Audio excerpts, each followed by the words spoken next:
I just rewatched Eisenhower's speech on the military-industrial complex, his 1961 speech with my wife this week, because I was curious once again what had motivated someone who was so well-versed in the machinations of the behind-the-scenes military-industrial enterprise to put forward that warning 60 years ago. And it's certainly the case that that situation hasn't improved.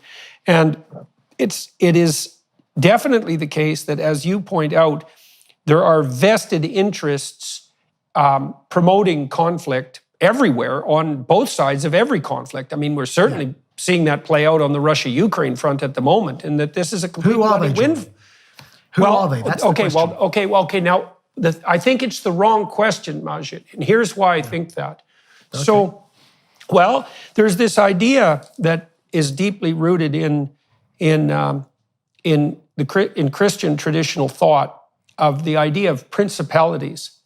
And a principality, I'm going to think about it psychologically instead of religiously. Sure. So what we're in at the moment is a war of idea networks. And an idea network has an animating essence. So you see that reflected in the use of terms such as zeitgeist, the spirit of the times. And you see that the animating nature of a set of ideas, when you look at photographs from different decades, you see how styles move and shift everybody across the decades, and that becomes very evident as you move away from the decades. I mean, people in the 60s didn't think they looked like people in the 60s, but you could sure tell now that they did.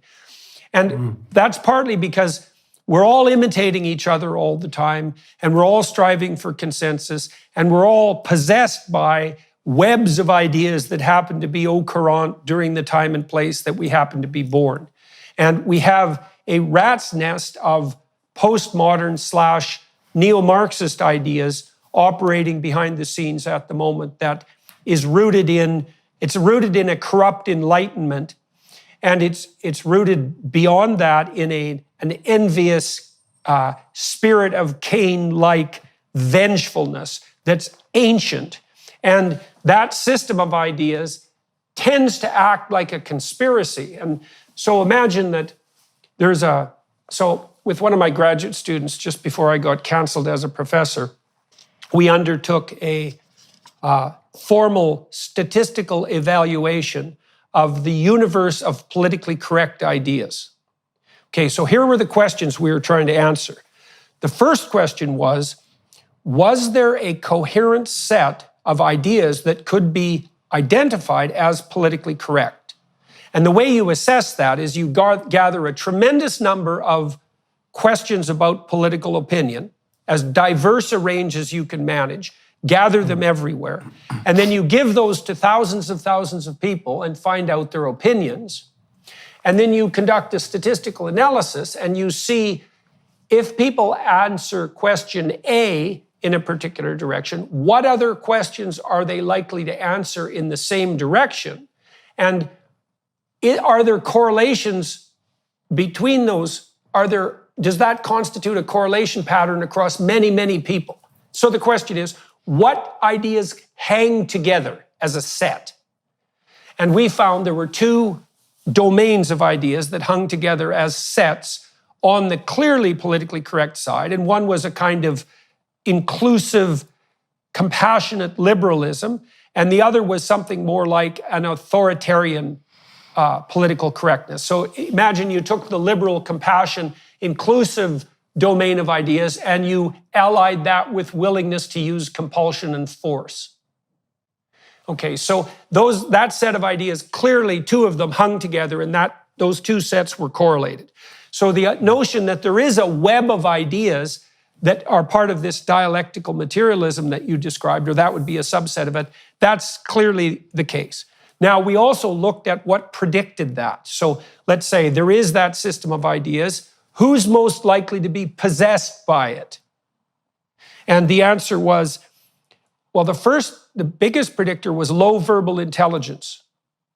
And it's partly because at the core of that idea is a very simple proposition, which is that you can understand all of human social and psychological dynamics merely by referring to the principle of power and oppression.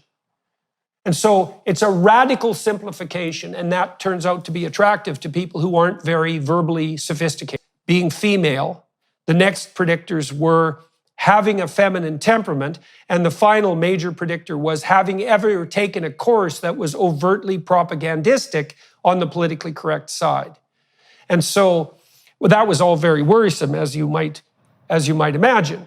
But here's the reason I'm telling you all this, is that we're seeing a situation where it looks like there are conspiracies at work. And sometimes there are.